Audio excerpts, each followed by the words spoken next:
No.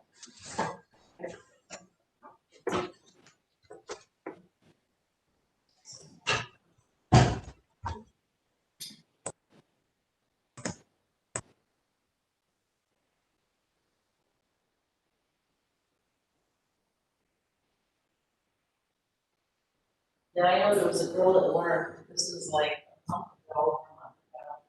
She wanted to get COVID.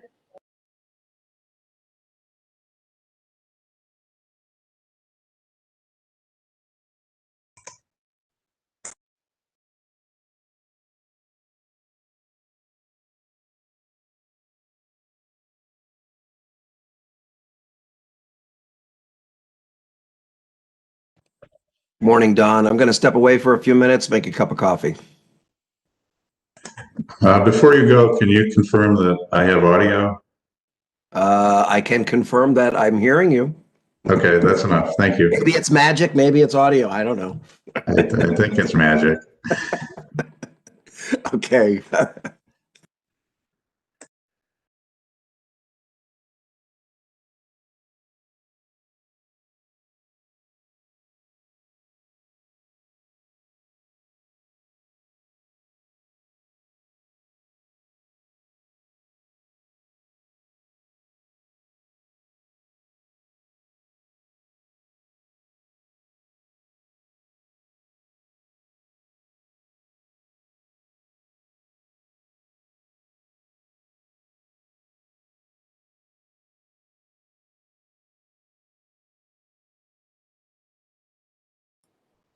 Good morning, Donald. Good morning, Giancarlo. How are you? Good, and you? I'm good. Happy New Year. Happy New Year to you. I think we're getting off to a good start this new year, isn't it? Oh man, I don't think we're finished with last year yet. No, definitely not, but exciting stuff is happening, Yeah, somewhat. yeah. I'm getting tired of exciting. Me too, and it's exhausting. Yeah. It's really exhausting. But you're okay? I'm doing well. How about you? Yeah, no issues, no problems. Glad to hear it. Yeah.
Happy New Year.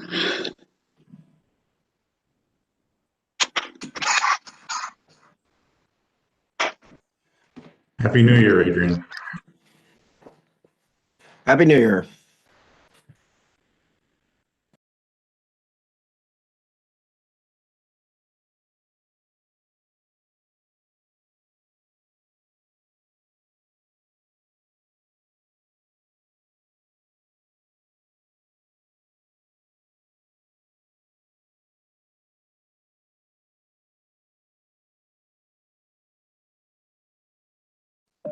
Good morning. Good morning. Good morning. Good morning, Madam Chair.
Good morning. Good morning. Good morning.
Julie, it looks like we have a quorum, so I think we can start the meeting at any time.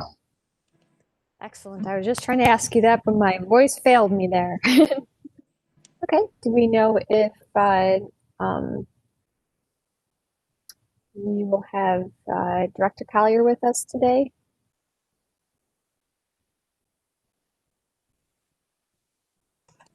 I haven't heard anything. Don? He will not be with us today. I don't know if Anthony Santora will be joining us. So I think you should go ahead and read the preamble. Okay. Just gonna get a little bit larger on my screen. There we go. Okay. In compliance with notification requirements of Ohio's open meeting under COVID-19 declarations, notice of this meeting has been publicly posted. All boards and commissions under the purview of the City Planning Department conducts its meetings according to Robert's Rule of Order. Actions during be taken by voice vote. Abstentions from any vote due to conflict of interest should be stated for the record prior to taking of any vote. In order to ensure that everyone participating in the meeting has the opportunity to be heard, we ask that you use the raised hand function or feature before asking a question or making a comment. The raised hand function can be found in the participants panel on your desktop or mobile version and activated by clicking the hand icon. Please wait for the chair or facilitator to recognize you and be sure to select unmute and announce yourself before you speak. When finished speaking, please lower your hand by clicking on the raised hand function icon again and muting your microphone. We will be utilizing the chat feature to communicate with participants. The chat feature can be activated by clicking on the chat button located in the bottom of the WebEx screen.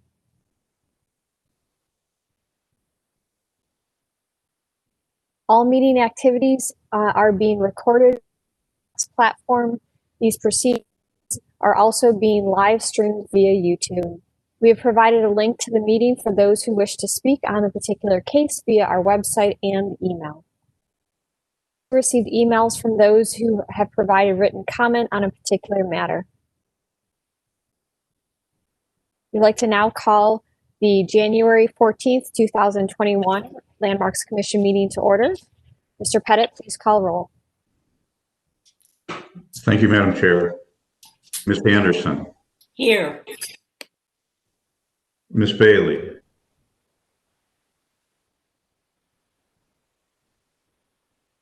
Ms. Bailey, I think you're muted. Here. Thank you. Mr. Kalikia, Here. Mr. Collier, Mr. Santora,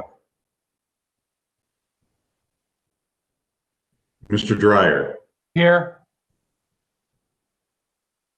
Mr. Jones, Mr. Strickland, Here. Mr. Tarasik, Here. Ms. Trott. Here. I'd like to point out that staff members Carl Brunges is also in attendance today, as well as Stuart Hastings from the Law Department. We've had two changes to the agenda since the original one went out. Case 21002, Little Italy Historic District, former Singer Steel Building, has been taken off the agenda. We will hear that at a future meeting. Also, case 21003, the Baricelli Inn, the Washington Inn Studios, has been changed from a certificate of appropriateness to a concept plan. So we won't be taking any action today. Madam Chair, we have a quorum. Excellent. Thank you. We will begin today with public hearings. There is nothing on our schedule for today. We'll move on to certificates of appropriateness. We'd like to call our first applicant forward. Please use the raise hand function and unmute your so that the facilitator can unmute your phone, and then state your name for our records and tell us about your project. We'd like to ask everyone who is not presenting to please mute your microphones for respect of the presenter. Madam Chair, we have Ted Singer. Welcome, Mr. Hello. Singer. I'm Ted Singer with Dimmitt Architects, here to present the project at 2800 Franklin Boulevard. And this is a project that has been previously approved and has been under construction. We're here to present specifically just the landscaping plan and the signage not related. There are two retail spaces associated with the building, but this is not retail signage. This is purely building identification signage for identification and wayfinding purposes. So this is the site plan of the project. Again, it's 116 apartments with 116 on-site parking spaces, 2 retail spaces, and there's not a lot of site area that is open for landscaping, but this is a specific list of all the proposed new street trees and site plantings, various ground covers, and ornamental plants that occur around the site. So if you go to the next slide, this is a little bit more illustrative in regards to the various plantings. There are new street trees to be planted on West 28th. And then there are also a section of up against the face of a terrace on West 28th that will be a series of ornamental grasses. And then there'll be ground cover along the north edge that shares property line with the neighboring parcels. Wrapping around to Dexter, there'll be, in addition to new street trees on the Dexter tree lawn, flanking the garage entrance on that end.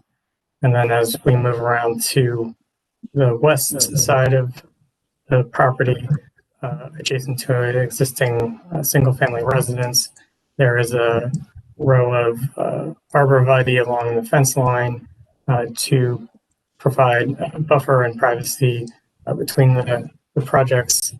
And then as we move down toward the entrance lobby on the west corner of Franklin Circle, there is a series of stepped terraces as the grade steps down that will again be planted with ornamental grasses as well.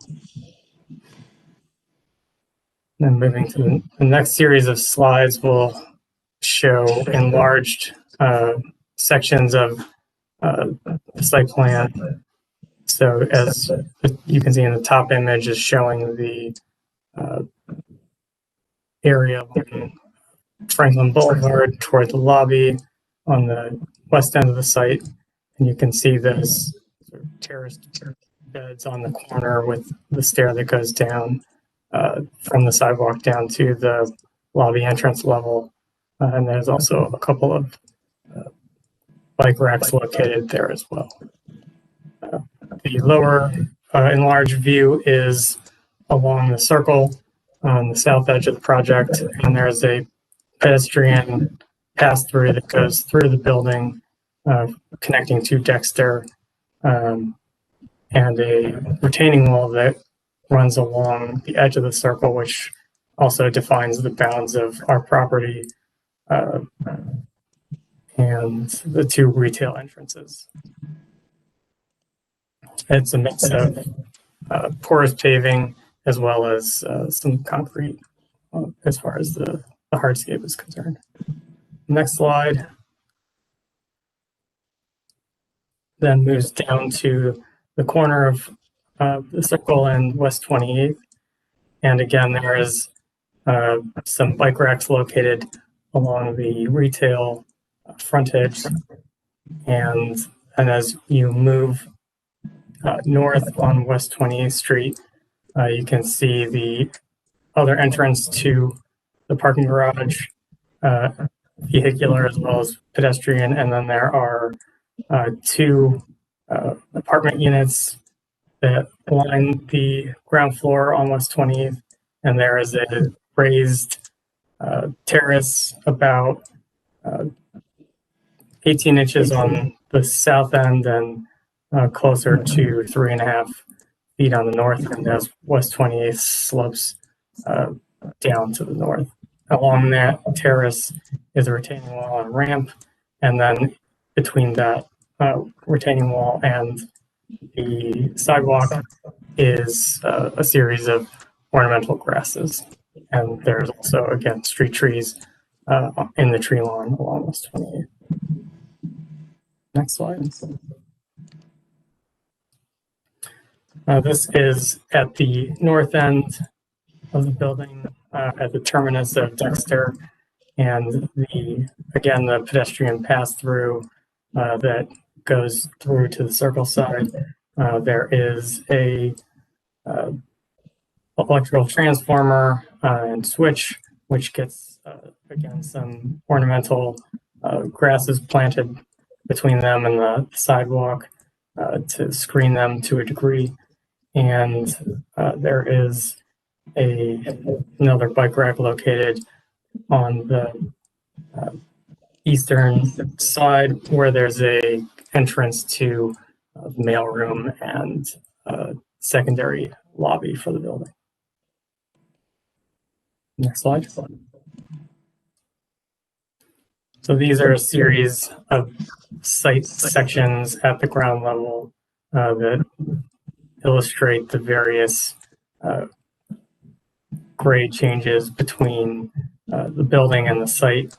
They're primarily located along the circle side. The first 6 sections are cut along the Franklin Circle and are tagged on those enlarged plans for reference. And then there is on the last image on the left, lower left, is a section through not the retail, but the residential liner unit retaining wall and guardrail along West 28th.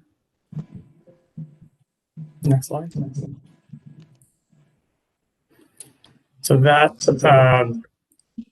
is the scope of the landscaping that we're presenting.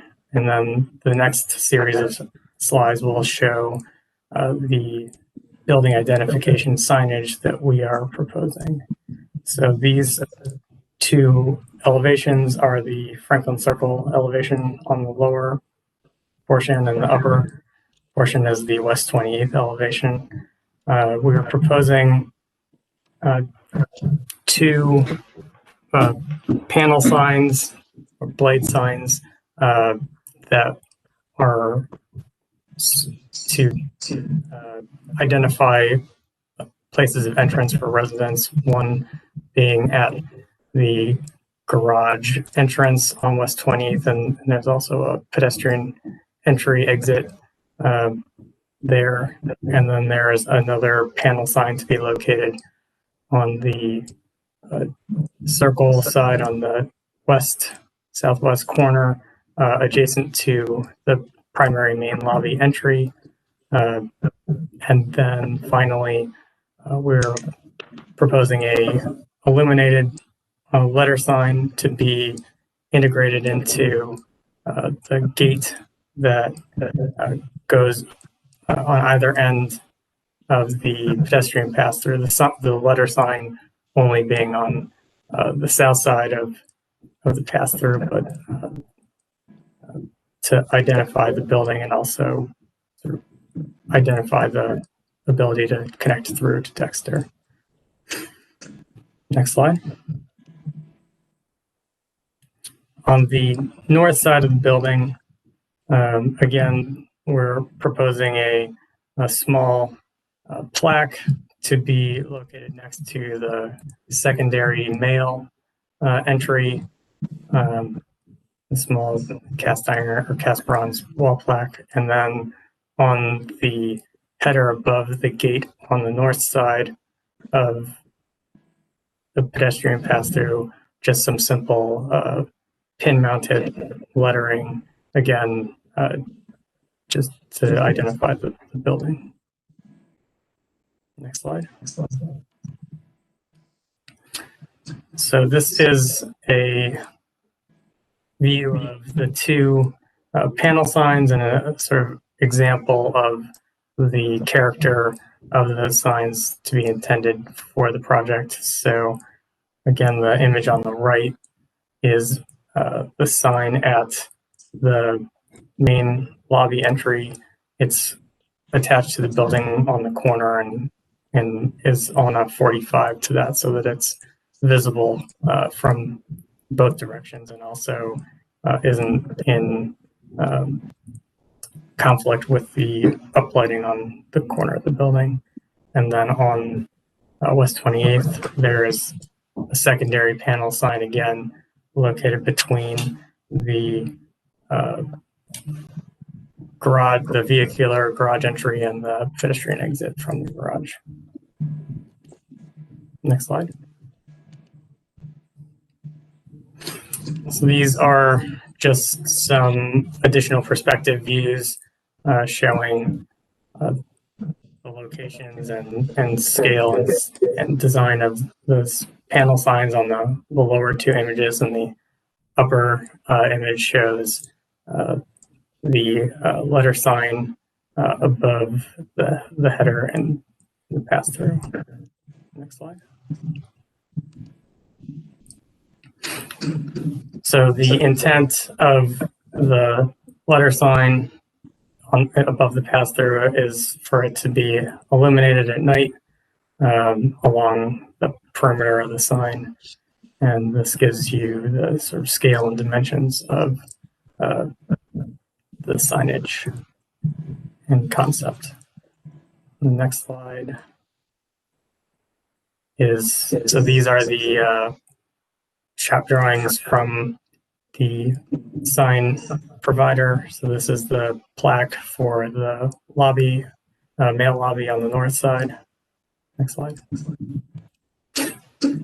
This is the panel sign at the corner of the lobby, so you can see it connects on the 45.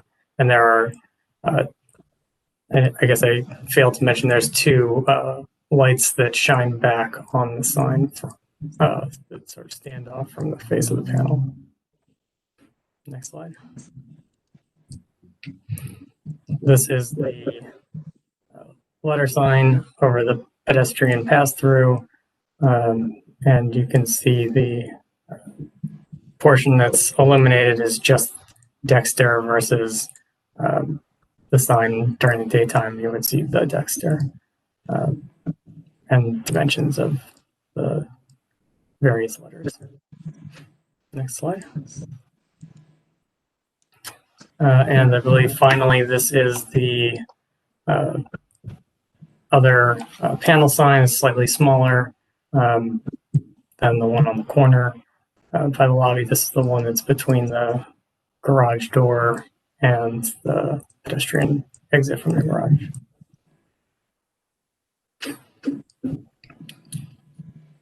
I think that's all of the slides. Yes.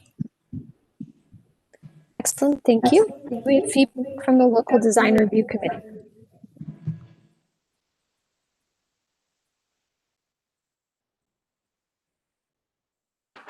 Hi, good morning, commission members. Thanks for having me again. Donna Gregonis with Ohio City Incorporated and Tremont West Development Corporation. So the recommendations of the local design review committee, they did not have very many comments. They were excited to see this and they had approved this as presented. So minimal comments. Thank you. Thank you. And we'll open the floor then for the commission. Any questions or comments from the commission?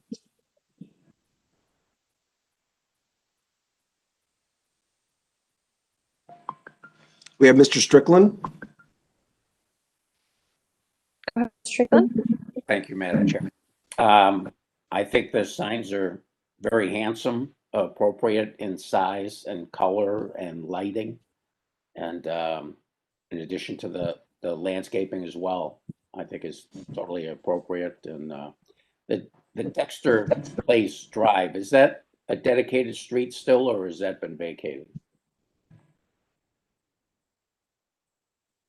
I'm wondering who's going to maintain along that driveway in terms of. Madam Chair, Mr. Singer would like to respond.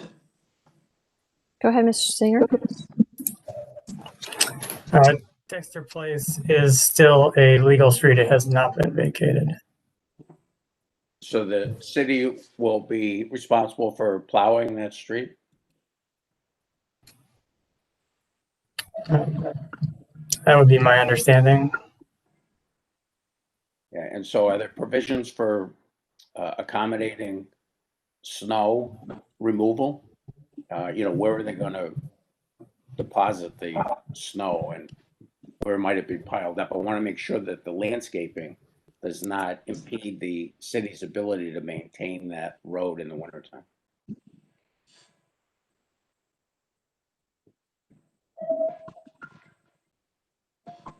Madam Chair, Mr. Singer again. If you were to zoom in on the site plan, the entrance to the surface parking lot is probably about 20 feet short of the end of Dexter Place. So I believe that there would be sufficient space as required to plow Dexter and have, snow piled as necessary at the end of the street, which would still allow vehicular access to the building.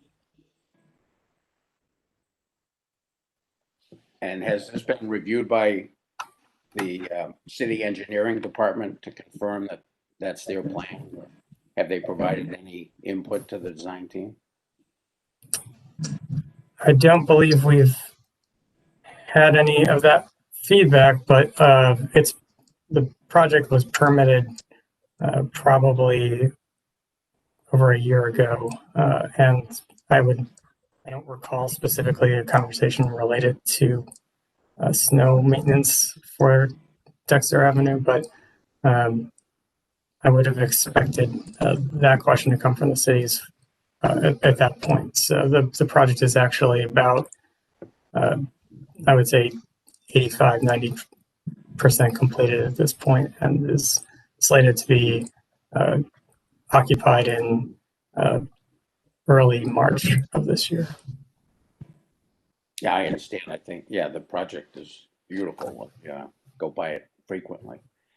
And I agree that I would have assumed that the engineering department would have provided comments with any concerns, but, and I don't know what the appropriate follow-up would be, but I would be concerned that there is specific coordination to make sure that there's no missteps with regard to maintaining Dexter Place in the wintertime. So I don't know if you double back with engineering, or perhaps we could initiate that discussion to make sure that there's no gaps in understanding on how that will be maintained.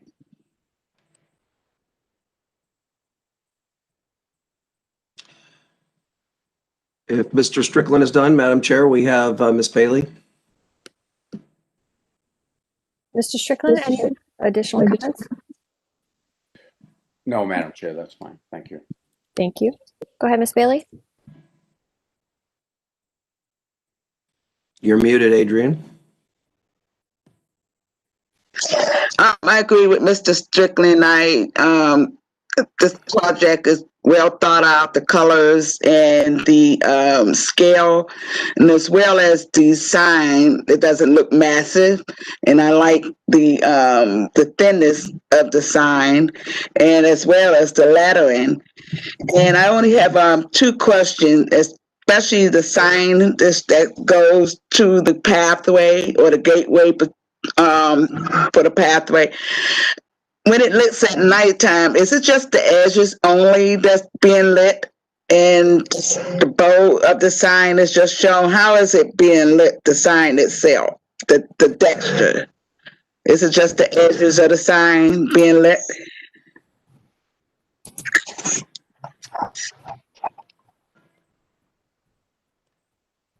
Go ahead, Mr. Singer.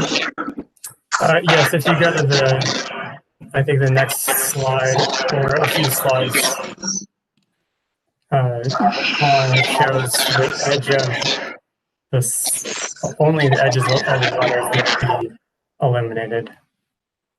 I think a couple of slides from here show the sort of nighttime versus daytime view of the sign. Adrian, we're getting a tremendous amount of feedback when you're not speaking. So when you're not speaking, please mute your microphone. Thanks. All right, thanks. And I have one more comment. Stay on this slide. I see some gates right here. Is this an intent? Is that part of that pathway? So at nighttime, you have a gate there to close this off?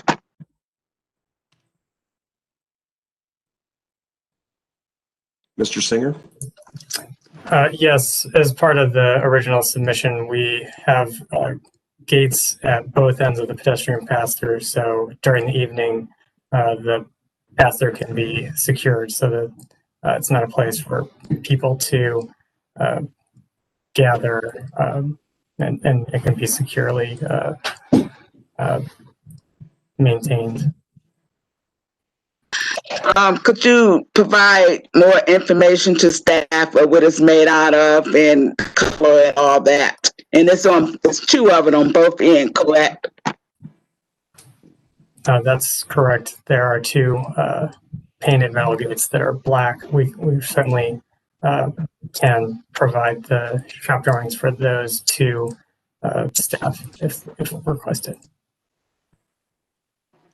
That's all. Thank you. Ms. Trott, you're the next with your hand raised. Okay, wonderful. Thank you.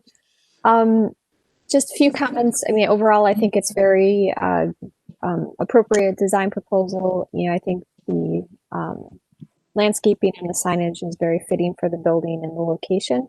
My only comments would be related to landscaping around your generator and transformer. Did you consider using more of using your palette of arborvitaes versus a ornamental grass that's not going to provide the shielding that like an arborvitae would? The reason why you ornamental grass versus something that would create more of a fence like surround?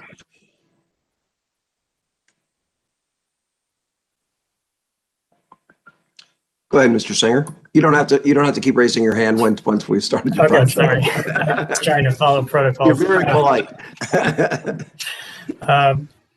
So I think we've thought about it, but there's not a lot of space there. And I think it's unlikely that it's going to be entirely visually screened. So we really just looked for something that would provide some color and some buffer without necessarily trying to make a fence out of it. It is there. It's a piece of equipment that's required, and we think grasses will be a sufficient buffer to kind of separate it from the sidewalk and also not require maintenance like grass seed or something to that effect.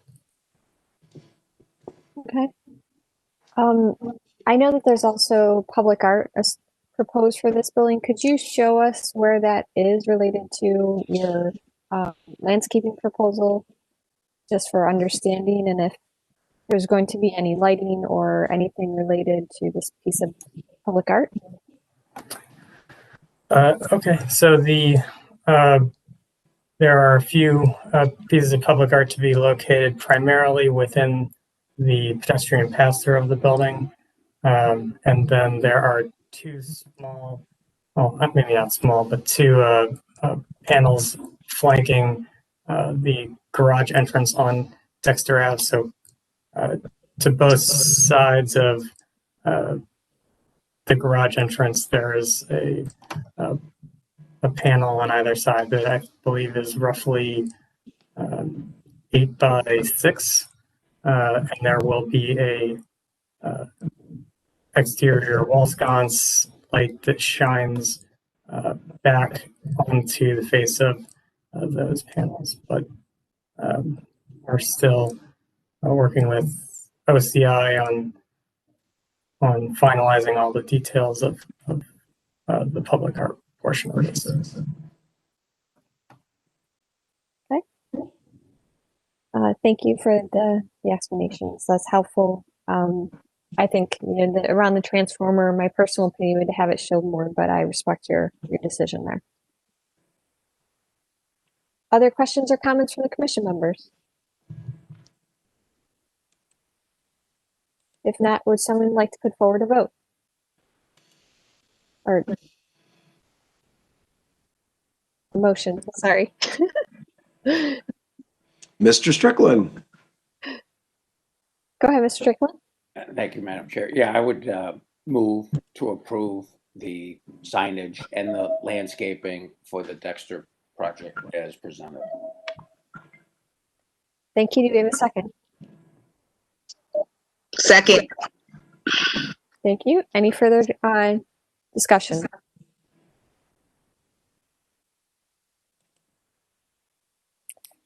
If not, Mr. Pettit, could you please call roll and announce the results? Ms. Anderson, Yes. Ms. Bailey, Yes. Mr. Colicchia, Yes. Mr. Dryer, Yes. Mr. Strickland, Yes. Mr. Tarasik, Yes. Ms. Trot. Yes. The motion passes unanimously.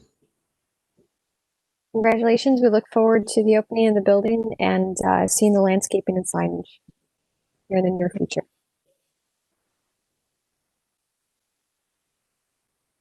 We'll move on to our second applicant, the addition of the medical building and site improvements located at 9201 Lorraine Avenue.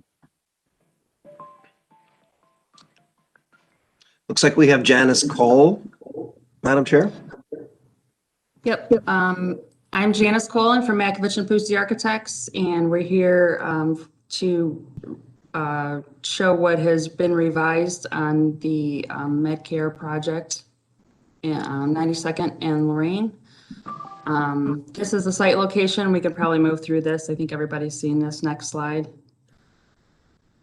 The location is at 92nd and Lorraine. We're proposing approximately 5,000 square foot addition medical building, medical offices onto an existing building. Next slide.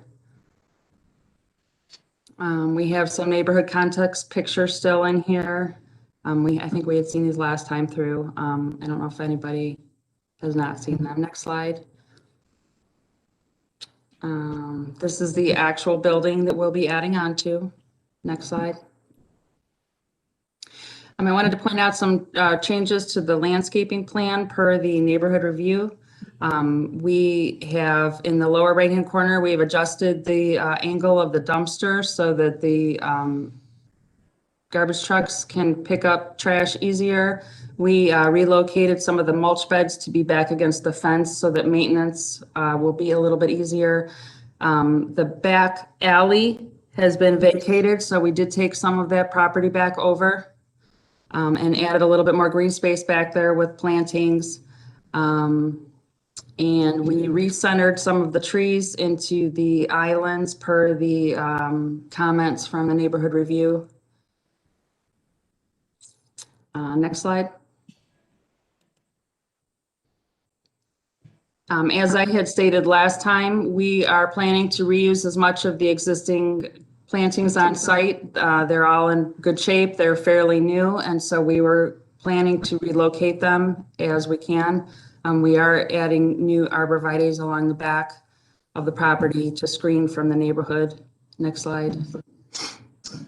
This is the floor plan. I don't know that there's anything to talk about on here. The entrance is in the northwest corner against Lorraine Avenue. The building is pulled tight against Lorraine Avenue, which is consistent with the building next door. Next slide. One of the talking points at the last meeting was the context of the building, and we've gone back and forth with neighborhood review. We were asked to consider real face brick to complement the existing face brick of the building next door. And so this is a contextual elevation of the existing building that we're adding on to. We have the existing, or we have new face brick that complements the color of the existing. I have a slide later in the presentation that actually shows real samples so that you can see a little bit better than the computer generated model. We went with a swept copper look roof to try to tie into the existing copper roofs that are on the adjacent building. We have a cast stone base, which will give a little bit more durability to the building, as well as tie into the existing building. And then we were planning to paint some of the existing wood trim of the adjacent building to match the new trim of our existing buildings so that those two buildings can tie together a little bit. One of the comments that came up in the neighborhood review was the color of the windows. And the existing windows on the existing building are black on the second floor, and they are painted green wood on the first floor. So we have decided to go with a black anodized frame in the new building that would tie in with the existing windows on the second floor. And then we plan to paint the existing windows on the first floor black so that they're all tied together and consistent. What else did we talk about? The two bay accent windows and the entrance would still be a Nichiha panel that would complement the stone. And I have samples of that later on in this presentation. We also tied in the windows. The new windows on the building are treated with the same head and sill stone feature that's on the existing buildings to try to tie those together. And then we're going to paint the base of the existing building. There's some wood, the wood knee wall or paneled face on the existing building. We were going to paint those the same colors as the new building with the light color, the field color, and the accent color, which would be similar to the color of the copper so that those can tie together too. Next slide.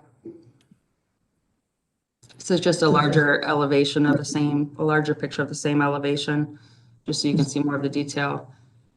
Next slide. That was the north elevation. This would be the west elevation, which would be treated similarly. You can see both elevations from the street, so we would want to be consistent between the two elevations. Next slide. This is just a rear of the building, just to show that we were going to continue the brick along the back. We wouldn't necessarily run the trim around the back, but we would wrap it to finish it off. We would still have a stone base along there. Next slide. This is the perspective view of the front entrance. And you can see in this this view that the north and the west elevations are treated similarly so that it's a consistent face. Next slide. Just an evening shot of same. And the last slide shows the suggested materials that we were going to use. The copper look sweep roof. We weren't going to use real copper because we were concerned that it might be a theft issue or problem. Black anodized aluminum frames, the accent paints, which would be similar to the copper color on the existing building. We show the Nichiha panel, which has a texture to it. And then the base would be a cast stone, but it will be a smooth finish. So there would be a little bit of a play between those two with the textured finish and the smooth finish. And then the picture on the right-hand side is a picture that we took while we were out in the field, showing the actual brick panel that we are suggesting against that yellow brick of the existing building, and showing on the top of the brick panel, you can see the small samples of the Nichiha and the stone and how they all tie together with the existing building, with the brick of the existing building. That's it. That's it. Thank you. Do we have feedback from the local committee?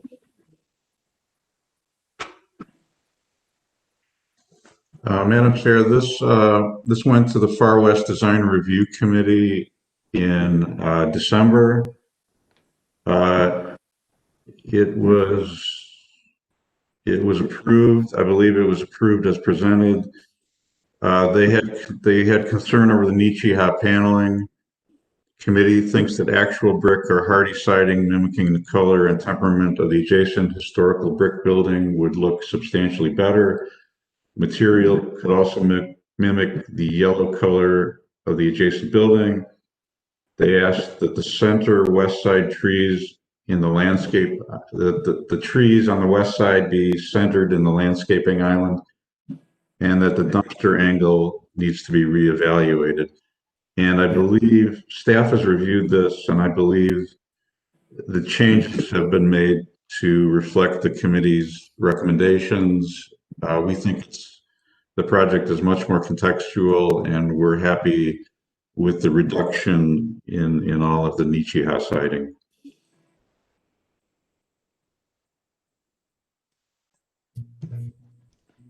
Excellent, thank you. Questions or comments from the commission? Adrian Bailey, Madam Chair. Go ahead, Ms. Bailey.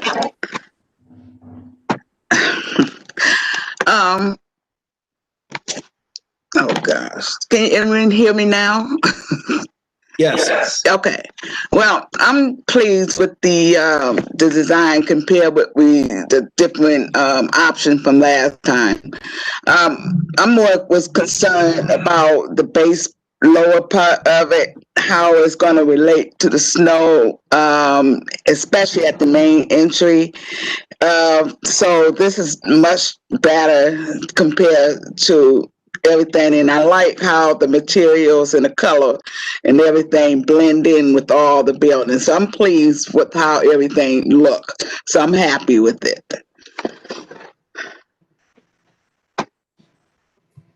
Excellent, thank you. Other commission?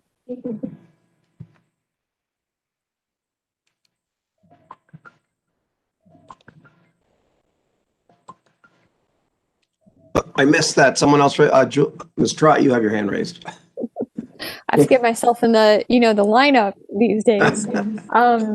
I just wanted to say, thank you for taking our feedback to heart and adjusting your design to accommodate some of our concerns, both local and related to the commission. I think what you brought forward is a very nice contextual building. It doesn't, try to take away from the historic neighbor building that you're connecting to. So I just want to say thank you for listening to our feedback, and I think it's a great adjustment to the design, improvements to the design.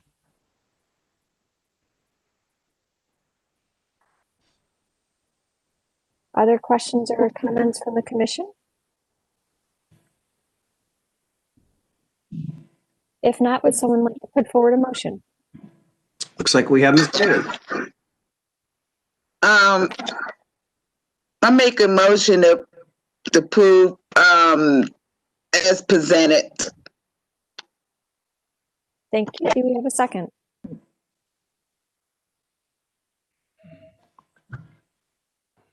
We have Michelle Anderson. I will second the motion. Excellent. Thank you. Any further discussion?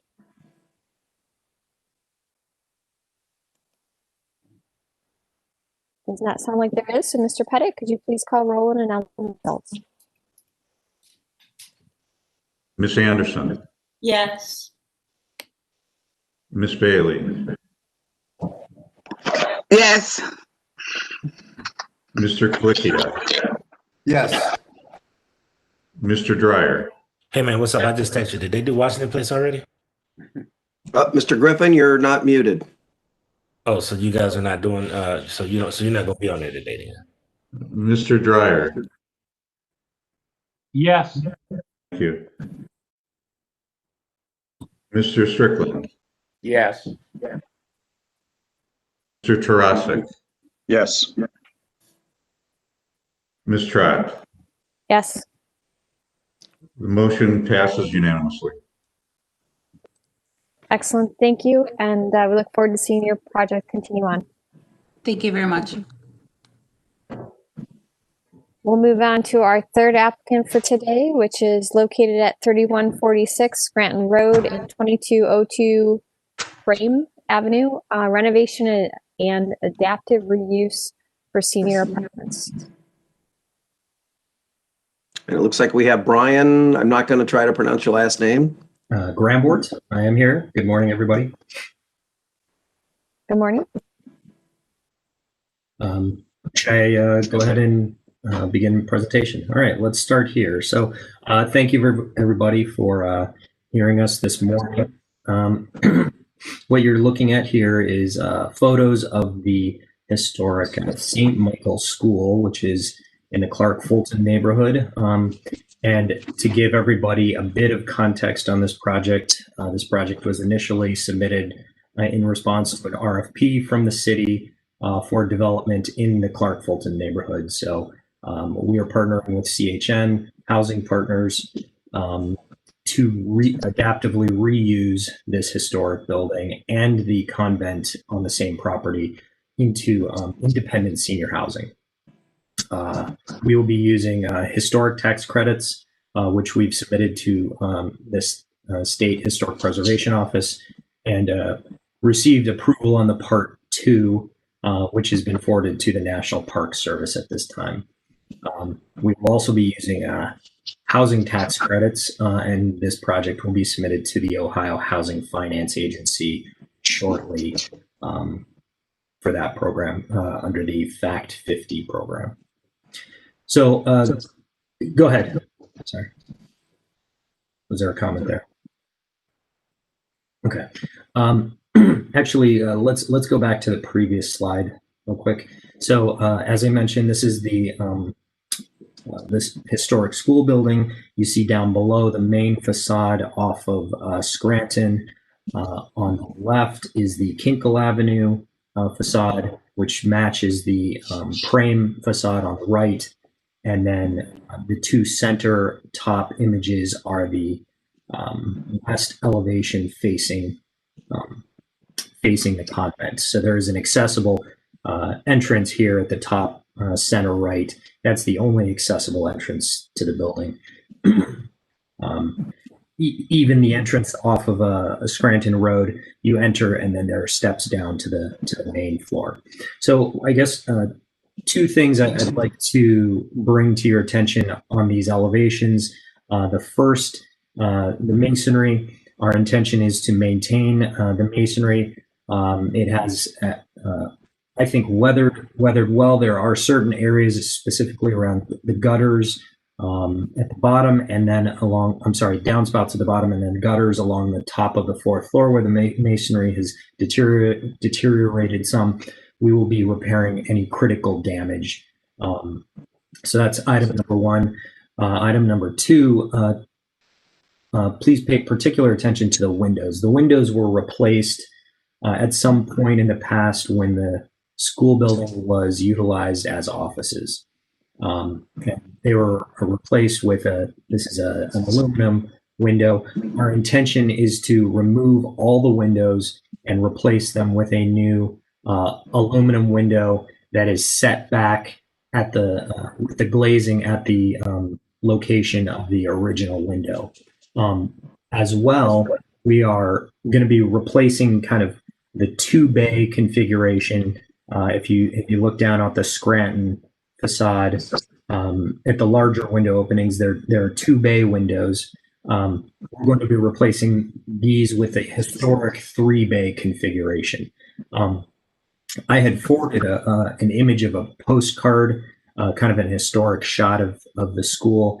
And I don't know if we have that in the presentation, but you'll see in that image that the three bay historic window was the original configuration. So it's our intention to move back to that.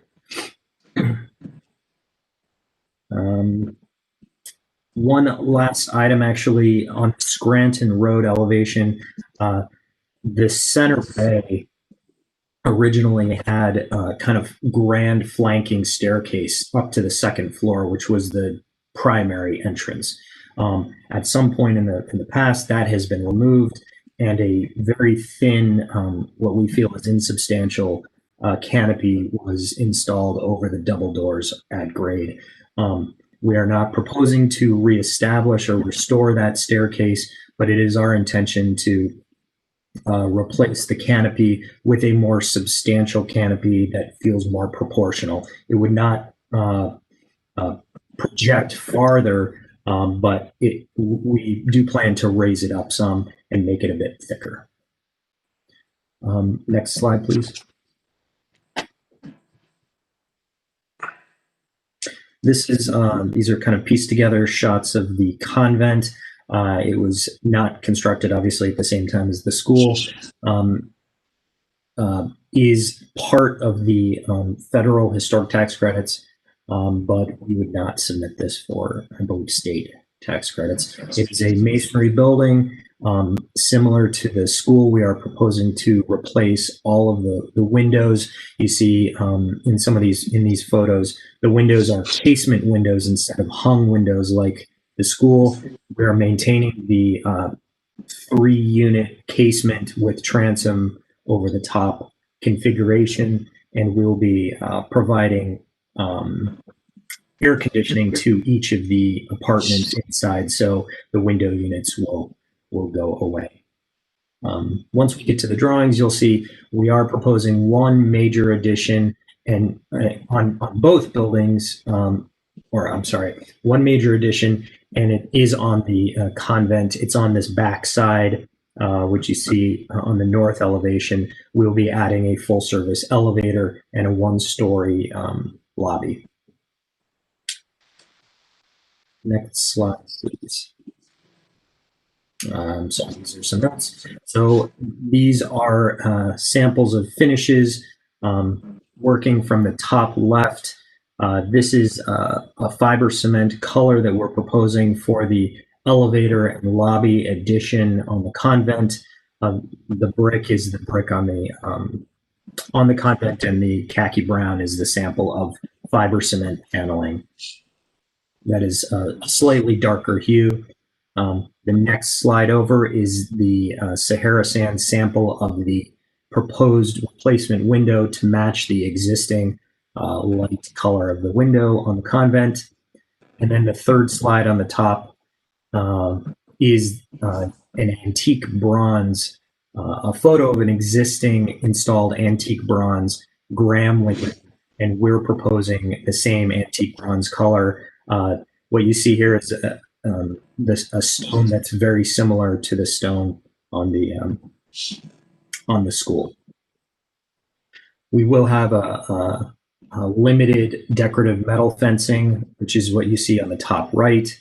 At certain areas, we are not fully enclosing or securing the perimeter of the site, but at certain areas where we need to define boundaries, this is along Prame and Kinkle, this is what we would use.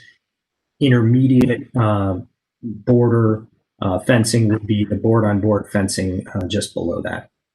And then we have some light fixtures that would be building mounted on the school to light the new parking lot, and some site benches as site amenities. Let's skip forward past a couple of the notation sheets and see if we can get to the site plan here.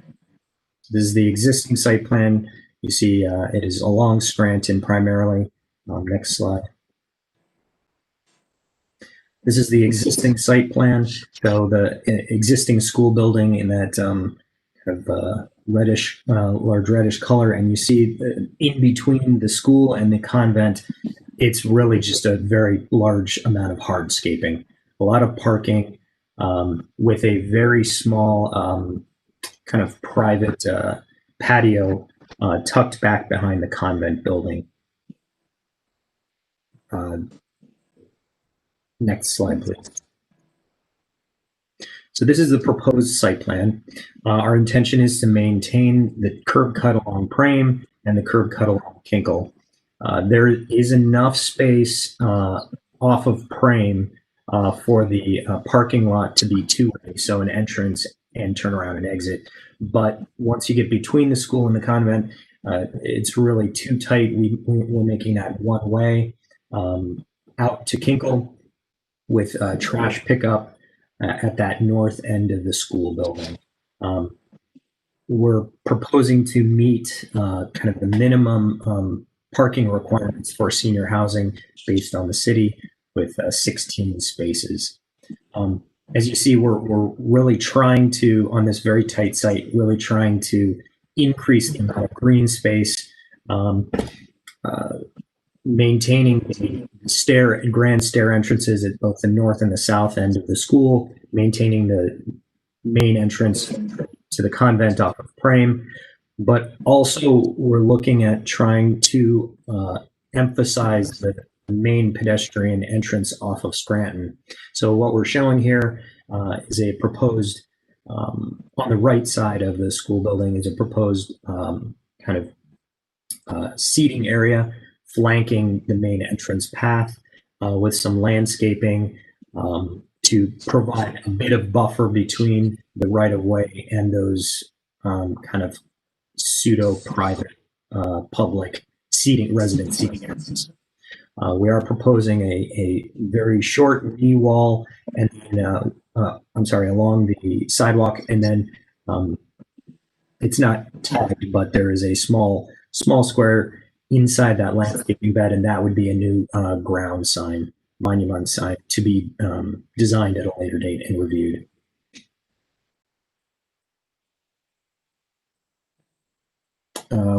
One item to note, we are proposing to relocate an RTA bus stop along Scranton. Currently, the bus stop is 1 block up, closer to the church, and our discussions with the city previously was that it would make sense with this type of improvement to try to bring that closer to kind of this residential development.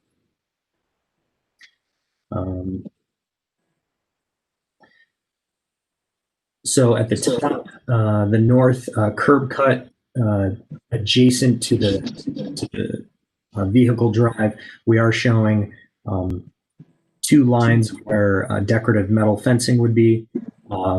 At the left of those, parallel to the alley, that would become board on board. The board on board would follow the alley to the left and then south to intersect with the convent building. And then we would provide decorative metal fencing from the convent building out to Prame Avenue, again, just defining the boundary between the adjacent single family residence and this property. Next slide, please. This is just an elevation along Scranton of the school, and you'll see the upper image is the existing with the 2-bay window configuration, and down below we're showing the 3-bay window configuration, still with the transom, which is the historic configuration. You'll also see on the top left of this screen the proposed form of the canopy. I apologize, I misspoke. The new canopy will project out slightly farther than the existing, but it's in a bit of a different configuration. We feel just the thickness and the height would be more proportional to the building.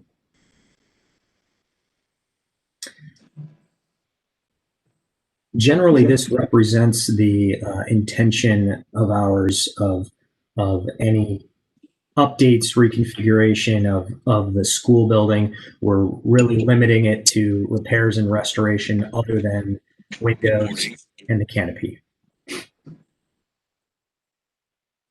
Next slide, please. These are the other, the north and south facades. Next slide, please. And the west facade of the school, I should bring to your attention the one visible addition, square foot addition to the school is on the 4th floor above the main auditorium. So on the lower elevation, you see the main auditorium kind of block, and up at the top right-hand corner, there's a hatched portion. That is a new trash chute, janitor's closet that stacks, and at that point it pops up above the auditorium. I should say this is pushed back probably a good 30 feet from the edge of the auditorium building, and you can see later on some images that we've provided. It is barely visible. Next slide, please. The rest of these are mostly floor plans showing, our intention of adapting the interior space. I'm not sure if you'd like me to touch upon any of these. I think at this time, if there is any relevance to the exterior restoration and renovation, then yes, please go ahead. If they're just really for orientation, then I don't think, just tell us a quick overview of what you're doing is great for all the floors. Okay. Well, I'll just touch upon briefly some common spaces. This is the primary configuration of the school, centrally loaded, double loaded corridor with original classroom spaces. You can kind of see defined 4 on the bottom, 2 on the top. The top left was a mechanical space, and then a large auditorium in the center upper portion. Our intention is to maintain the volume of the auditorium and the stage proscenium arch. We will be utilizing the stage space behind the proscenium arch for trash removal, mechanical, electrical, and plumbing supplies. And then the portion just to the left of the auditorium would become common area. So if you flip to the next page, you'll see the intention. So the auditorium remains, the classrooms and the mechanical space become residential units, and then we have a small amount of common spaces accessible from that accessible entrance to the top left. Move on to, let's see if we can get to the 4th floor, so keep going.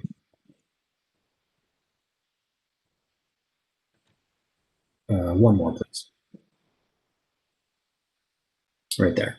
So this is the 4th floor, the roof space. We're now above the auditorium. The configuration is still the same. We're providing classrooms and units in each of the classrooms. And then just above the corridor to the right, you see there's a trash room, janitor's closet, and trash chute. That's the new addition I was referring to. And you see how far back it is set from even the edge of the classroom. It's 26 feet. So to the edge of the auditorium is almost double that. So virtually invisible, I guess, from the street. Let's move forward to the convent. Keep going. So this is the convent elevations. I think we've kind of touched upon that, except you see in the lower right elevation, the profile of the new elevator tower and the 1-story lobby addition. Next slide, please.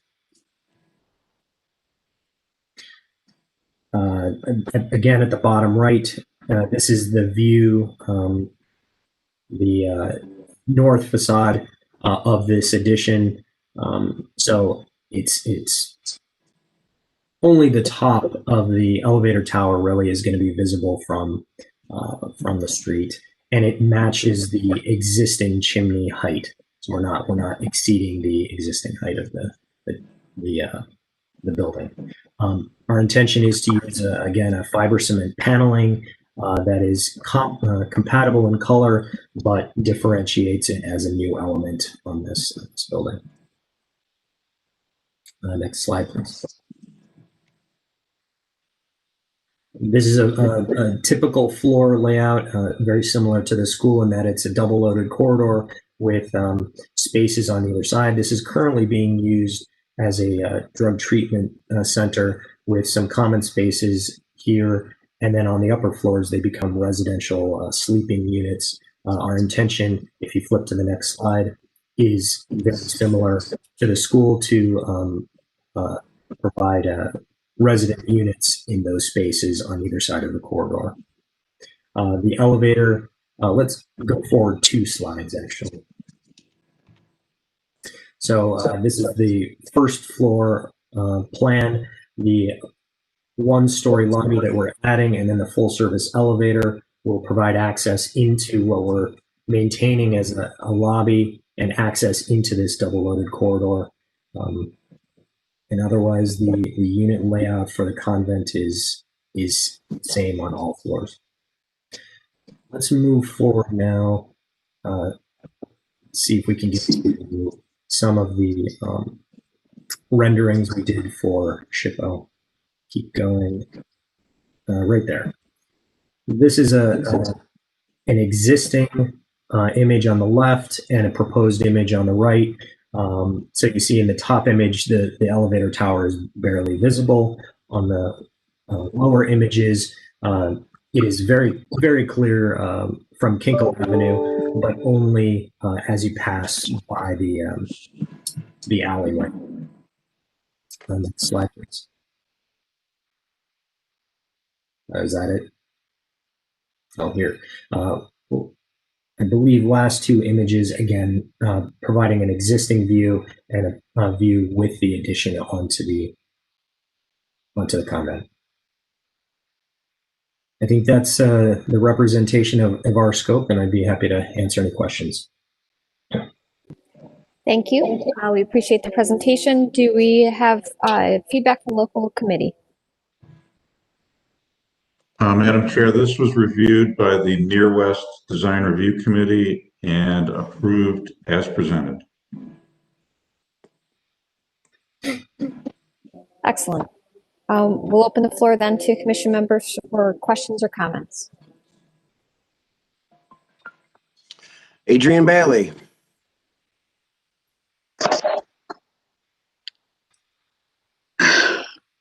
Go ahead, Ms. Bailey.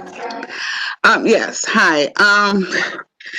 Just to get an understanding, the residential, is it 100% for senior citizens? To just get clear understanding? It is, yes. Okay. Could you go to the site plan? My understanding, you're working with the RTA to move the bus stop closer to the building, the site. We've not made contact, but it is our intention to reach out to the RTA. Could we get the site plan, please? And I should add, it is low income senior independent living.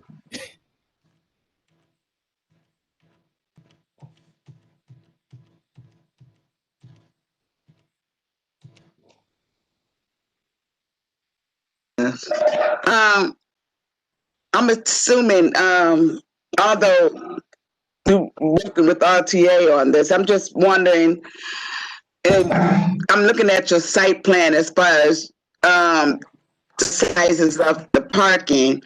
I'm just wondering, are you also including, and I know you have this large scale of the area for transportation. I'm just wondering, do you have a drop-off area for vehicles for, let's say, private transportation, picking up seniors from the building, dropping off, picking up and bringing them back? So I didn't hear that in your conversation. No, our thought is that at the lower parking area off of Prame, that it is wide enough to be two-way. We would hope that a transportation bus or shuttle bus would be able to pull up adjacent to the school accessible entrance temporarily, and could park there, still allowing some access through the parking lot if needed. So we try to accommodate those types of needs. The site is very tight. We're trying to make those accommodations though. So is this where it says the secondary school entrance? Is that the location? Our assumption is that the residents may not want to accommodate stairs all the time when they're going in and out. So our thought is that most of the ingress and egress out of the school, into and out of the school building, will be through the ADA school entrance, which is right next to that parking. Okay. All right. So okay, that's what I want to know. So you come in off of Pram and you go through where the gray area is, and you're coming through the ADA school entry. Yes. And how much of a distance from that door to the gray part? To the edge of that parking lot. I just want the distance. It's probably about 10 to 15 feet. Okay. All right. Less than a All right. I know you're trying to put the ADA parking in there. Could you just kind of look at that again? Just study that a little more. I'm not saying to put it closer to that opening, but just look at that a little more. I understand it's a little tight, but that's what I was looking at just to see. And I see you have a one-way, the vehicle come in and it's a one-way to go back out to Kingo. That's the street to go out one way. So I see what you're trying to do. All right. So, all right. Yeah, That's we what I'm, absolutely, yes. As we further develop the design and engineering, absolutely, resident services is something we definitely focus on. yeah, just make it more easier for the seniors to go from that door to the vehicle and, go back. So I see what you're doing. I see it's a one way right there. All right. Okay. Well, just look at that more. So I didn't hear that in your conversation while you was explaining that. All right. Thank you. We have Ms. Cheryl Anderson. Go ahead, Ms. Madam Anderson. Chair. Thank you, Madam Chair. I just want to commend you for taking on this project. It's been sitting kind of idle there for many years, and it's such a beautiful building. I really look forward to seeing the appropriate windows installed. And I also want to mention that I did see a copy of that photo with the original magnificent staircase in front. Yeah. And it was really something, but of course it's not ADA appropriate, and it certainly would be very expensive to try to replicate. Yeah. But I do commend what you are doing here. This is a wonderful project and a great addition to the neighborhood. We appreciate that. We're all very excited to work on it. It is absolutely a great building. Thank you. Thank you. And we have Mr. Strickland, Madam Chair. Go ahead, Mr. And then Strickland. yourself. Thank you, Madam Chair. I have a question about the masonry restoration. Could you give us a sense, just maybe on a percentage basis, how much of the masonry needs to be restored? You talked about at the gutters and downspouts. And I would like to know what research or analysis you've done to match the existing mortar.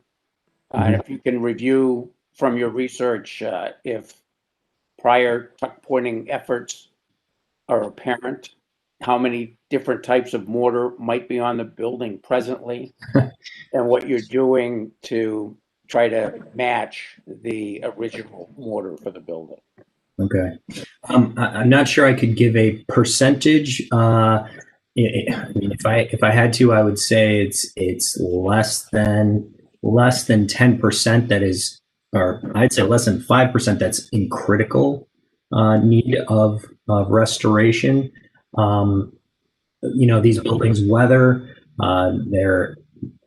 they patina, and we don't want to necessarily take that away, but our efforts thus far have been, we've engaged Barber and Hoffman, who is a structural engineer and restoration specialist, and they did a visual observation survey, which identified not only masonry, but also masonry features. So for instance, buttresses, the buttresses you see at the lower right-hand corner at the top gable end, the left one was observed as unstable. And so they've identified maybe 4 or 5 of these that need to be strapped back temporarily.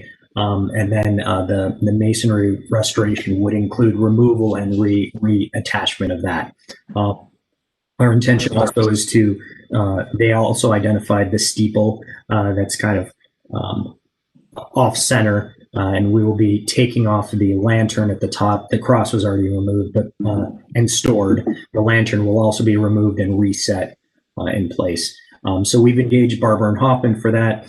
In addition, we're working with John G. Johnson as the general contractor, who is engaged. I think it's American Masonry Contractors.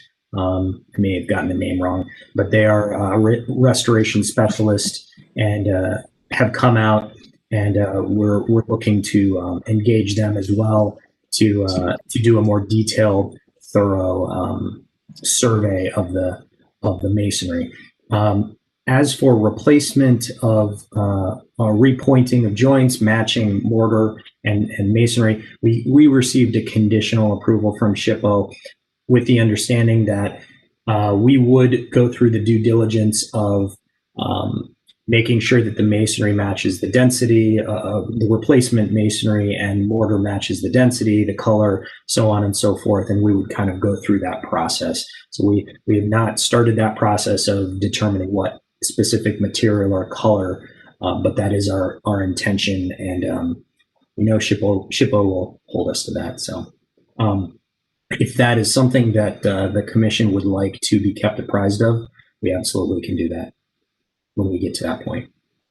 Yeah, I would suggest that you submit those mortar samples to staff. Understood. Yeah. I mean, similar to the windows, our intention would be to do mock-ups. So we would have a window mock-up that we would take photos of and have details of the profiles, et cetera, that we would send to SHPO. Similarly, we would do mock-ups of any kind of restoration, repointing, and photograph that and submit product data. So we would include the commission on that. That'd be great. Thank you. Mm-hmm.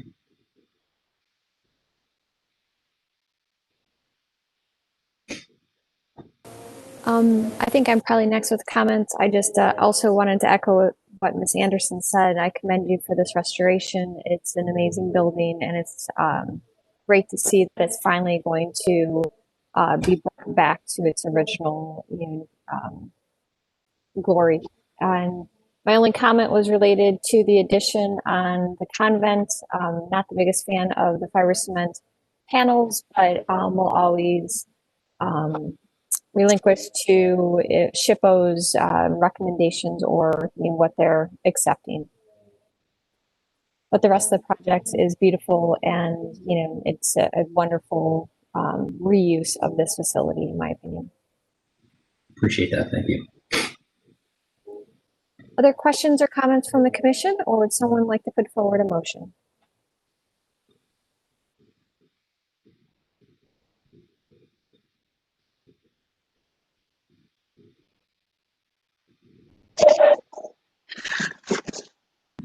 Oops, sorry. Adrian Bailey.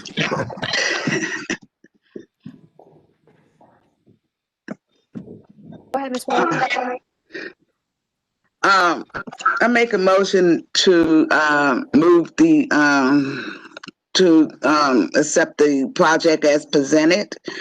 Madam Chair, I didn't hear the comment that you made on your statement on the material. I apologize. I just said background noise. On my side. I just said my personal opinion is I am not the biggest fan of the fiber cement siding on the new addition, but will relinquish any comments there if SHPO has already approved that material. All right. I moved the project as presented, but look at the private transportation to the ADA entry, because for private transportation at that door, that may be used probably more frequent than the RTA bus stop. And present any masonry information to staff. That's my motion. Thank you, James. We have Mr. Dryer. I will second the motion. Excellent, thank you. Any further discussion? All right, Mr. Pettit, could you please call roll and announce the results? Thank you. Ms. Anderson. Yes.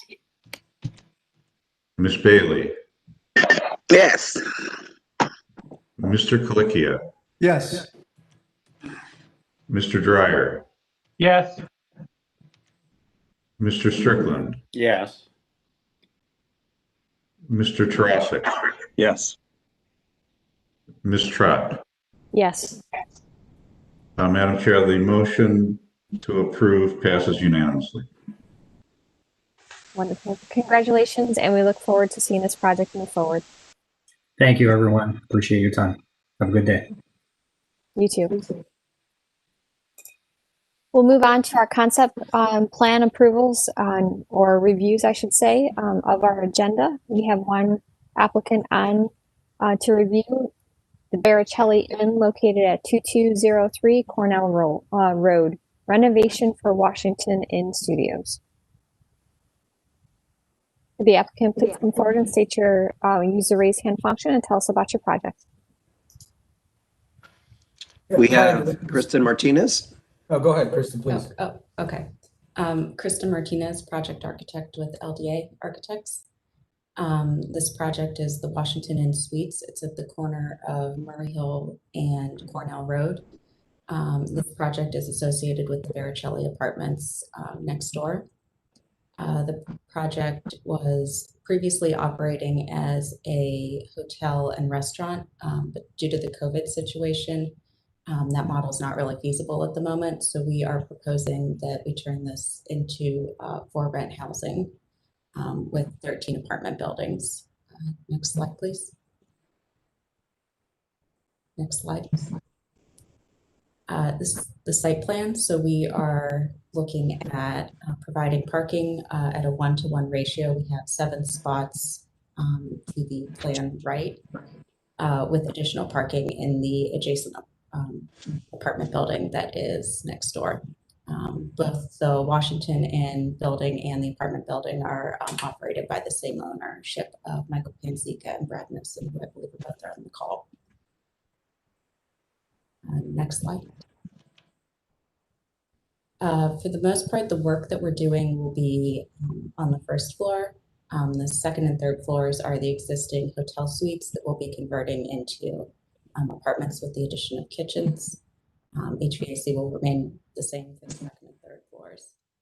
This project did go before Little Italy Design Review on Tuesday, and we'll be incorporating those comments, but those comments are not incorporated in the set that you're seeing in front of you today. So we'll have to walk you through those verbally. Next slide, please. These are the existing plans. Again, most of our work is going to be focused on the first floor. This area was previously the kitchen at the plan north of the first floor. And the historic rooms on the first floor were used as dining spaces when the restaurant was occupying it. Next slide, please. This is our proposed basement plan. We'll be providing storage space for the apartment tenants as well as laundry spaces with trash to the plan north at its current location. Next slide, please. First floor, we are adding 7 apartment units into the first floor as shown. Due to design review feedback on Tuesday, there's a possibility that this will change from 7 apartments into 6 apartment units. One of the comments from design review was that the open porches should be maintained. Currently, there's a porch that faces Cornell Road to the plan left, and a smaller porch planned south that faces Murray Hill. Those are currently glazed porches. They were used as dining spaces previously, and it was design review's opinion that those should maintain that open glazed look that allows you to see the building behind and give the impression that it is in fact still a porch.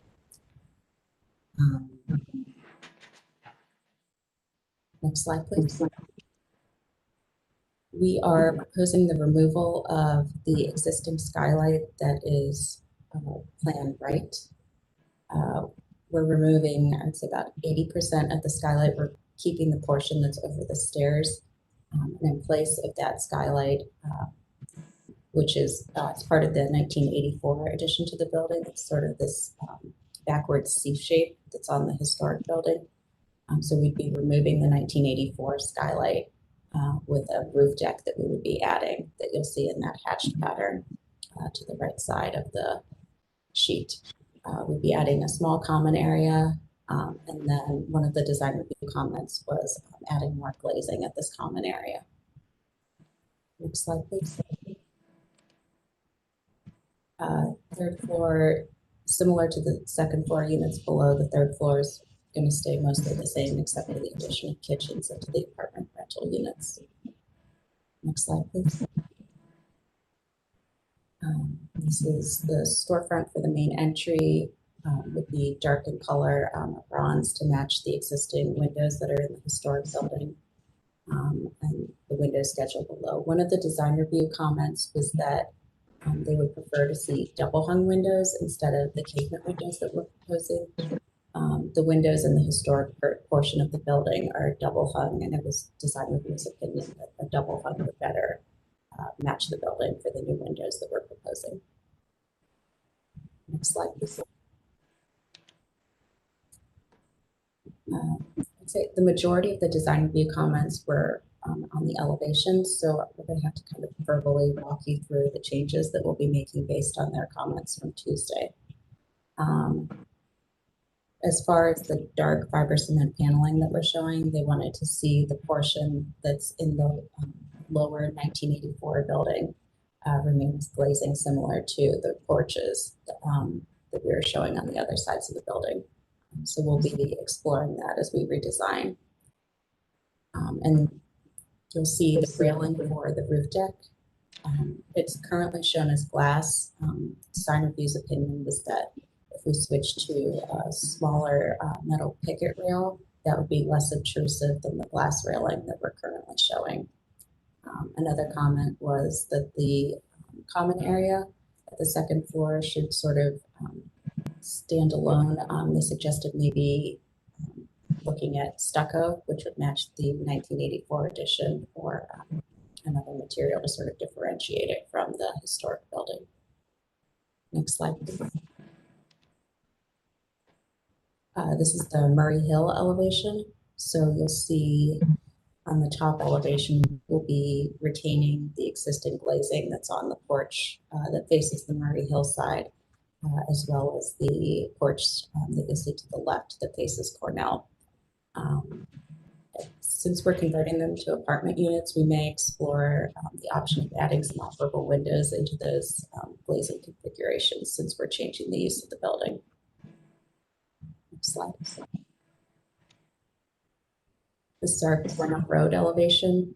So again, if you look at the top elevation, the existing, we'll be going back to the glazed porch, again, possibly adding some operable windows. The glazing all occurs behind the historic porch columns. Next slide. This is the elevation that faces the new Baricelli apartment building. We have a handful of punched openings that go into the 1984 addition into the stucco, as well as you'll see on the second floor, partial skylight that will remain over the stairs and the common area volume that goes out to our new proposed roof deck. Next slide. The next two slides are a handful of elevations. We can get into those details as needed, but I think we'll turn it over to the commission at this point. Excellent, thank you. Do we have feedback from the local committee?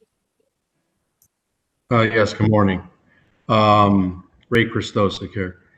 I think Kristen kind of hit on all the issues.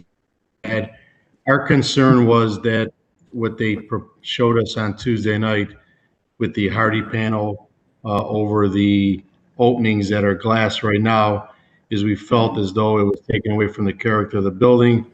Plus, it seemed like they were, like you would just, like when you had storefronts in the neighborhood in the 80s that people just boarded over because they wanted to put a room behind there or they didn't want somebody. It just didn't, it wasn't right for this building since this is probably, you know, top 5 buildings in the neighborhood of historic value and significance. we, as Krista mentioned, we were concerned about the type of windows being installed on the apartment side of the project. And the committee did like the idea of putting the porch over the existing glass roof, replacing with that. So we just want to make sure that the building, the historic structure is maintained in a way that is sympathetic to the building itself. I think when they did the work in '84, I think they did a nice job of, enclosing those porches for use, but you still, from the sidewalk, when you walk by the building, that was a porch, and you see the original building beyond. When they were their first application with the Hardy panel enclosing it with small windows, I think would have taken away that effect. So I'm glad to see that the development group was responsive to our concerns, and I think that based on what Kristen was saying, I think we're on a better path than we were Tuesday night. So I appreciate that they're being, we're finding a way to cooperate on this. But we just want to make sure that this building, whatever work is done in there, is maintains the historic fabric. So thank you. Thank you. We saw that we have Councilman Griffin here with us today. Would you like to say a few words? I'll just be very brief. I agree with the local committee. I just really want to make sure that we keep the architectural historical value of this building. And I know this is conceptual, so we'll be watching to see if the changes that have been recommended by the committee are made. Thank you, Madam Chair. Thank you. Then we'll open up the floor to the commission members for questions and comments. Madam Chair, we have Mr. Pettit. Oh, thank you. Sorry. Go ahead, Mr. Pettit. Thank you. Just for the record, we did receive an email this morning from Lucy Ann Christopher. She owns the property directly to the north of the development. She had issues during the construction with her property. There was some damage. Those are being addressed by the developer at their cost. But she asked us to please study carefully what is being requested by the developer and that we reinforce community preservation so frequently ignored or minimized. And that email has been shared with the commission. Thank you. Thank you for highlighting that. Questions, comments from the commission?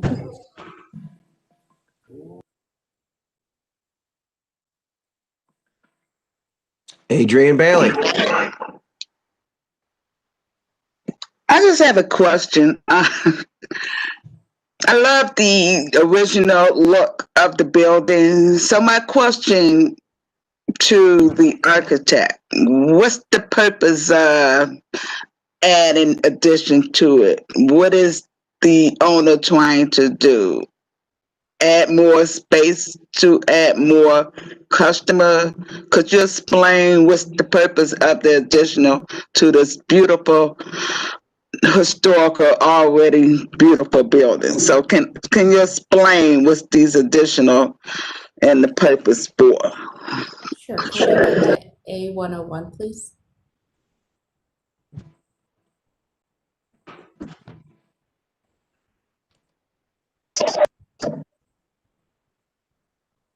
Maurice, would you mind going to slide that is noted as 101? 101, sorry, I didn't hear what she said. Yeah, A101, our first floor plan. Can you go 2 forward? Oh, sorry, A111. Ah, I heard 101. I said 101. Thank you. Okay. Our intention in enclosing the porches was to better preserve the interior spaces. We did look at pulling where the bathrooms and kitchens are shown in suites, I think it's 1 and 6, into those interior spaces. And they really just started to interfere with the historic fireplaces, the historic trim, So our intention was if we pulled them out, then we were better able to keep the open feel of those spaces and use them as bedrooms and living rooms instead of kitchens and bathrooms. I apologize. Could you speak a little louder? I'm not hearing what you're saying. Sure. So the intention in enclosing the two porches on the Cornell and Murray Hill side were that we could pull the kitchens and bathrooms into those porches and better maintain the interior historic fabric in those rooms to keep them open, more similar to their original uses. We felt they were better suited as bedrooms, dining rooms, living rooms, as opposed to kitchens and baths. In adding kitchens and baths in those locations, we felt it really would have started to chop up the historic trim, the fireplaces that are in those rooms, and just sort of interfere with the overall feel of those rooms. All right, thank you. Other questions or comments? We have Brad Nosen. Hi, just from the ownership team, I just wanted to clear up Ms. Bailey's question regarding any additions. There's no addition physically being made to the building. They were simply proposing to close up the windows with some siding to provide more privacy, but that's the direction we're moving away from. So there's no actual addition to the building. Just wanted to clarify that. Thanks. But it's just looks on the outside, it just look like it's an additional adding to the building from the outside. I mean, you know, even though you enclose, it does appear as if you adding on from the outside. I see. Yeah. Yes, correct. I'm just wondering if there's any other way of looking at how you can achieve what your intent is without, making it look as if you're trying to add on. That's what I'm trying to go at. Yeah. Yeah. So I think the feedback we received from the Little Italy design review the other night suggested, let's drop the enclosing of the patios right on the Cornell and the Murray Hill side and keep that all as glass. And so that is the direction we are moving. And so we're fine with going that direction. And it may result in one less unit, but that's okay. Because, I drive down and I love this building. I even ate at the restaurant. So I just really love this historical building. I hate it to be hidden. So I'm looking at other ways of not hide it. So I'm glad you're looking at other ways. So I would like to see some other designs versus what we're looking at. So I'm going to leave that up to Madam Chair to see how we can proceed with that versus what we're looking at, meaning how we can move forward, either tabling this or not.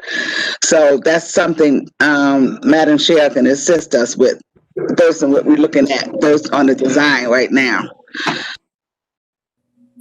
I'm going to keep it brief because I have some background noise going here at my house. This is a conceptual review only, so we're giving feedback. We are not taking any action on this applicant right now. So I think your feedback aligns with the local committee, and I'm very happy to hear the developer and architectural team has taken that to heart, and we look forward to seeing the adjusted design to accommodate that. All right, thank you for the clarification that this is a conceptual. And we have Miss Anderson.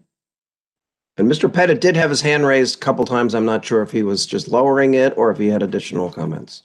The chairman clarified what I was going to address. Thank you.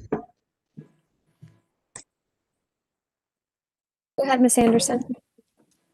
Thank you, Madam Chair. I am going to speak to something that is a little bit out of our purview here, but it does sadden me that there will no longer be a public aspect to this building, I think is lovers of traditional architecture. We always like the, ability to see the inside and, to enjoy the restaurant there. And I do regret that we're going to be losing that. COVID is not going to last forever. But that said, again, it's not my place to, to tell you what to do with the building, as long as the zoning's compliant. I do think the double hung windows are appropriate. That should be maintained. And I do think that covering the porch would be a real detrimental look. So those are my comments. Thank you for receiving them.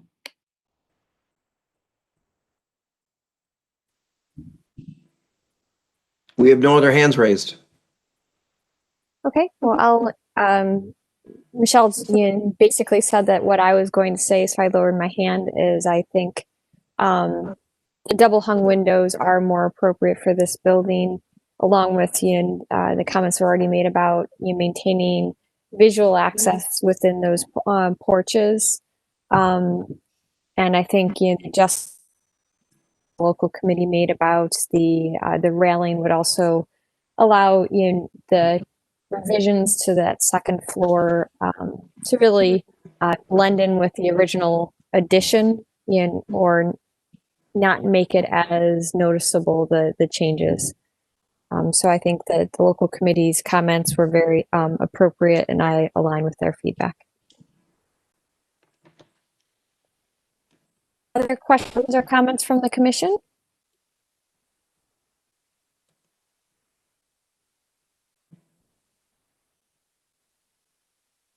None at this time, it sounds like. So question to the ownership and to the architect, do you feel you've received enough feedback from the commission today to revise your proposal and come back for your final approval? Yes, I we do. I agree. Yep, I agree. Thank you. Okay. Thank you. Thank you. We look forward to seeing the progress related to this and how you move forward. Great. Thanks so much, everyone. Appreciate it. Thanks. Have a good day. Thank you. We'll move on to, it does not look like we have any landmark nominations or administrative or meeting minutes. Do we have meeting minutes today? Nothing today. Administrative reports.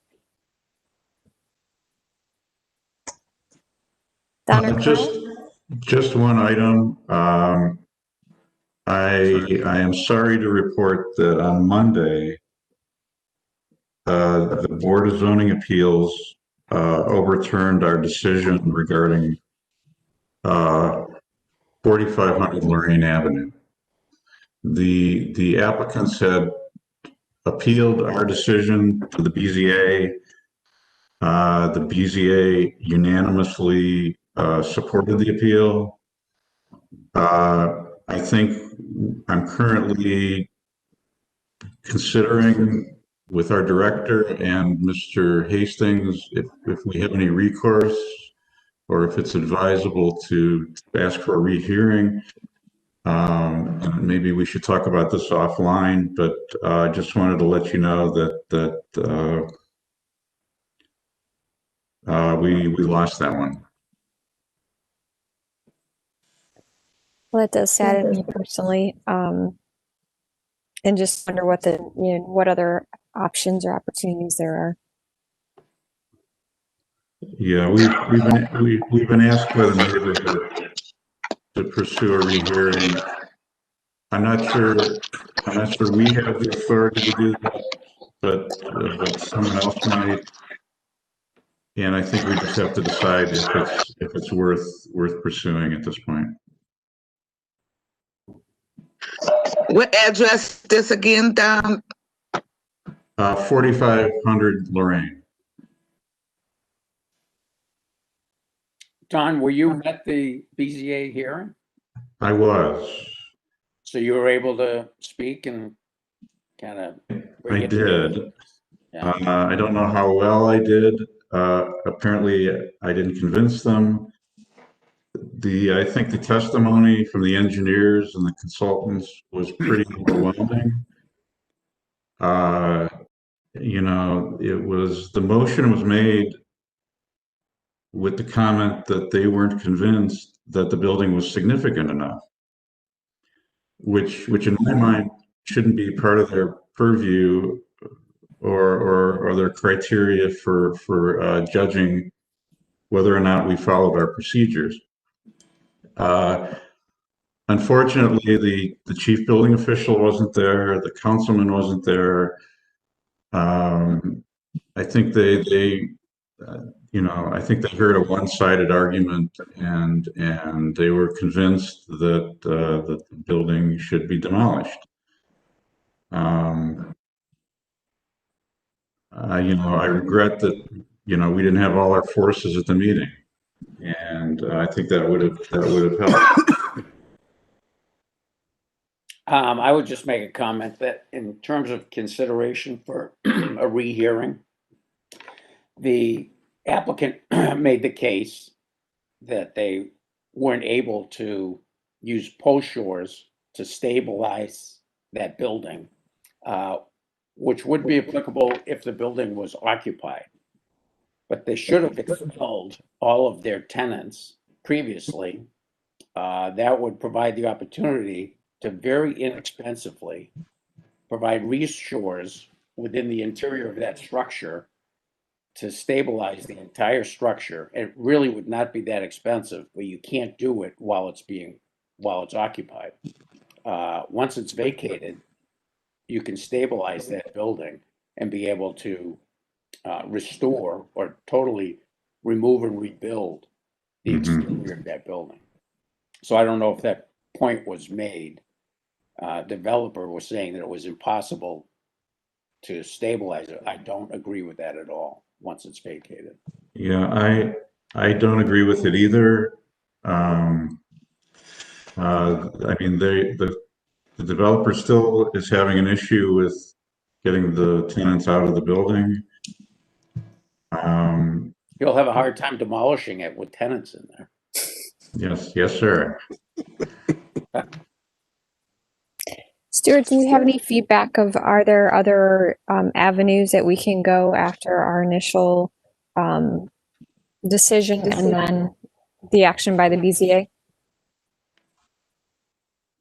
Yeah, I have corresponded with Don about this. The Landmarks Commission itself does not have any standing to appeal or ask the Board of Zoning Appeals for reconsideration. The Board of Zoning Appeals and Landmarks Commission are both the City of Cleveland. The Landmark Commission is not, the legal term is sui juris, have the ability to make that appeal.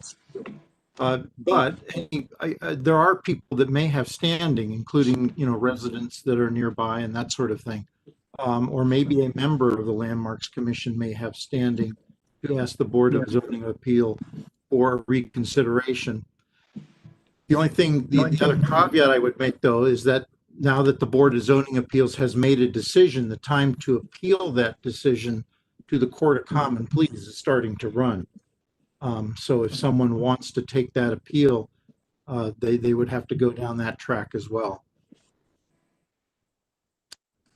Stu, it was also, I spoke with the secretary of the BZA this week, and she said that the zoning administrator in building and housing expressed the opinion that the Board of Building Standards should have been the appropriate board to hear this appeal because of the nature of the request. It was a demolition request. It had to do with, building issues. I don't know that's, I can send you the code that I was shared, but I don't know if that's a route to go. What were the actual reasons why they agreed that demolition was okay? Safety, or was it because it's considered? I think nothing was clearly stated in the motion. I think it had a lot to do with safety and just the overwhelming amount of testimony that was presented about the structural condition of the building, and the feeling from the board that the building wasn't significant enough. And that's what irks me the most. How can that be an issue? I mean, if it's in a historical district, the building automatically. Correct. The building. Yeah. How you qualify as a significance as an historical building doesn't seem to be a real. I mean, I think that's our job. I think that's the commission's purview. I think that's why we create historic districts and act on requests like this. I don't think it's the Board of Zoning Appeals purview to comment on whether a building's historic enough.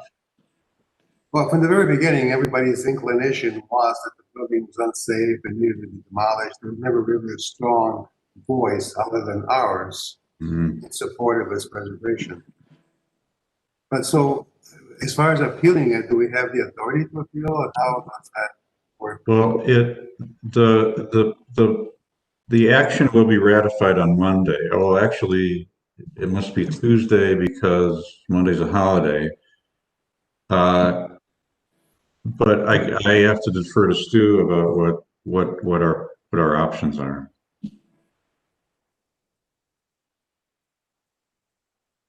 Yeah, again, So- the landmarks, the city council set up how we deal with landmarks, and they created the Landmarks Commission, but they created an opportunity for people who don't like the decision of the Landmarks Commission to appeal the decision of the Landmarks Commission. So every issue is up for appeal. We do not have exclusive authority to determine, the historic nature of buildings. It was set up so that the Board of Zoning Appeals or Board of Building Standards, depending on the right track, does have authority to reverse us. That's set up in the ordinance. We don't have authority. It's like a judge getting reversed in the Court of Appeals. The judge doesn't have standing to appeal that. One of the parties may, but not the judge. So then we don't have the possibility of an appeal. So, Stu, do you agree with the opinion that it should have gone to the Board of Building Standards rather than zoning appeals? This is the first I've heard of that. So Don, please send me that. That would be helpful. But again, that's something that the Board of Zoning Appeals should have decided, and maybe they still can. You say the Secretary of Board of Zoning Appeals brought that attention? Yes, it actually came from the zoning administrator in Building and Housing, who advises BZA. So they have the ability to reverse themselves. I mean, if they decide that they didn't have jurisdiction over the appeal, that's something that they themselves can fix. And it's the best we can do is just point it out to them. Yeah, I think one of the issues that seems to be consistent on this project is that we had all kinds of engineering information that made it very obvious or clear that the building was unsafe. It's, even though it retained a tenant in the building, that was an issue that never actually was clarified as why the tenant wasn't removed.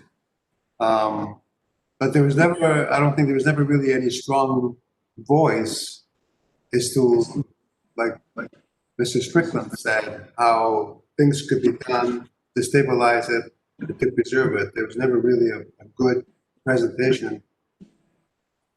Well, they were never willing to look at that's the issue, I think. Yeah, nobody was actually willing to listen to the owner's proposals on this project. I mean, everybody in the ownership position considered this building unsafe for the first go and wanted to demolish it. And eventually it seemed they got what they wanted. And our voice really was never clear. It wasn't, I think we did a good job in presenting our concerns, but it was never really listened by the pertinent people.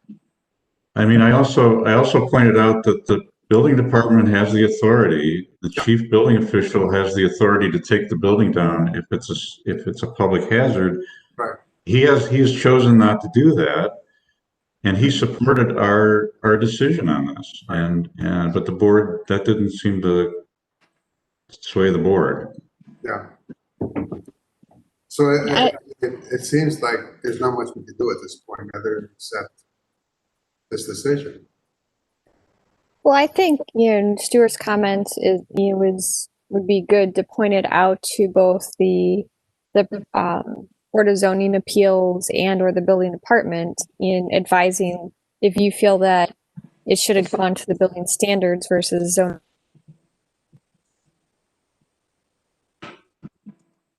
Should that needs to be evaluated and decided upon in the next, really today and tomorrow before they take.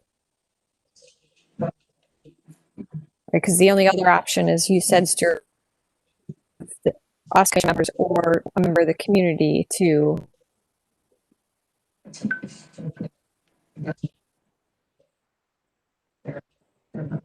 Yeah, I think that's right. The Board of Zoning Appeals has its own lawyer from the same law department that I'm from. And the best that I can do is to pass, whatever you send me, Don, on to her. Well, I think we should be at least on record as having protest the demolition of the property. I mean, we're in a very weak position, so there's not much of a strong voice we can actually present at this point. But it is unusual that the Landmarks Commission's position is not actually supported when it comes to these so-called issues of safety. Yes, it's an old historical building. There will be issues of, every historical building will have issues of safety, issues of restoration.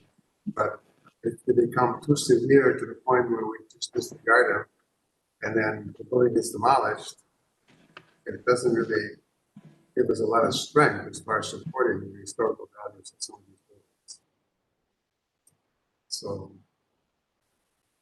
So Stuart, can we officially in writing go on record recommending that this appeal or the opinion from the Board of Building Zoning Appeals be vacated and that the appeal be redirected to building standards? The short answer would be no. We are on record with our opinion. That was our initial decision. So they're aware of what we feel about the nature of that request and are denying it. So that is the record of what the Landmarks Commission did. We don't really have standing to tell them what to do in terms of how they would go. The best, again, I think I can do is to pass on whatever law we think there is to the lawyer that is representing the Board of Zoning Appeals. All right, well, if we can at least do that and see if there's any movement within the BZA to vacate their approval here. Stu, I'll get you that part of the code today and we can talk again. Okay. Any other items on our agenda? That's all I've got. Welcome back.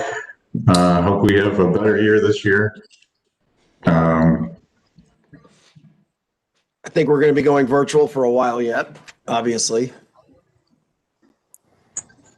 Well, at least we have, this down, and, we're getting politer and politer presenters to the point that they're in their hand after every time they want to speak. And I just want to say thank you to everyone on the commission for embracing this, because it's made it fairly, hopefully for you too, much longer, but not painful. How's that? So, yeah, I think it's a good format for now, and hopefully it's just temporary for a few more months. So if there's nothing else, we will adjourn today's meeting, and we'll see everybody in 2 weeks. Bye-bye, everybody. Have a great day. Bye, everyone. Bye. Goodbye. Thank you. Thanks. Sure.